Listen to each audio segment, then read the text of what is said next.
O'zbekning sha'nini qo'limdan kelgancha, jonim chiqquncha himoya qilaman. Belorussiyaga ketayotganda O'zbekning sha'nini jonim chiqquncha himoya qilaman degan mani birat ko'rmadinglarmi? Belarusda ham qidirib yurganimiz. Albatta bu hazil.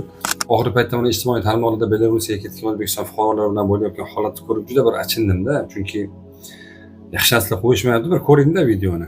Bizdagi sharoit mana bizga bergan narsasi mana shuni berdi. Mana bu kruchkani berdi. Bu kruchkaga ham o'rgamchi inson boribdi. Qaranglar mana. Bu videoni ko'rib nimaga achindim desangiz, men o'zim anchadan beri musofirda yuraman. Qachongacha bu o'zbek millatini vatandoshlari, O'zbekiston fuqarolari boshqa diyorlarda xor bo'ladi.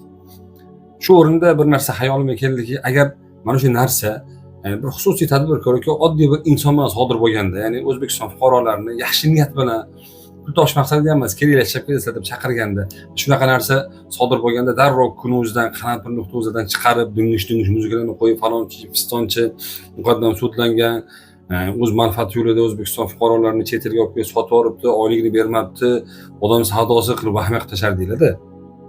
Endi qaysidir mansabdor odam shu ishlarni amalga oshirib yo'lga qo'ygandan keyin mana bunaqa narsalar sodir bo'lsa, chin turavermasdan gapirish kerak-da.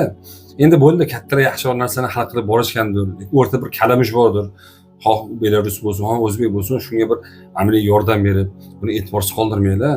Shunga bir yordam berilsa yaxshi bo'lardi. Endi yordam berilsa yaxshi bo'lardi. Bir qaranglar deganda, ya'ni ertaga mana videolarni olib, kamchiliklarni gapirgan akalarni olib chiqib, biz sal shoshilib qo'yamiz, uzr so'raymiz degan amaliy yordamni so'ramayapmiz. Ya'ni mana shu O'zbekiston fuqarolariga, chet eldagilarga ozgina bir e'tibor ko'rsatilsa, va bunaqangi sarsongarchiliklardan qutulishsa degan maqsadda aytilyapti xolos. Assalomu alaykum va rahmatullohi va barakatuh.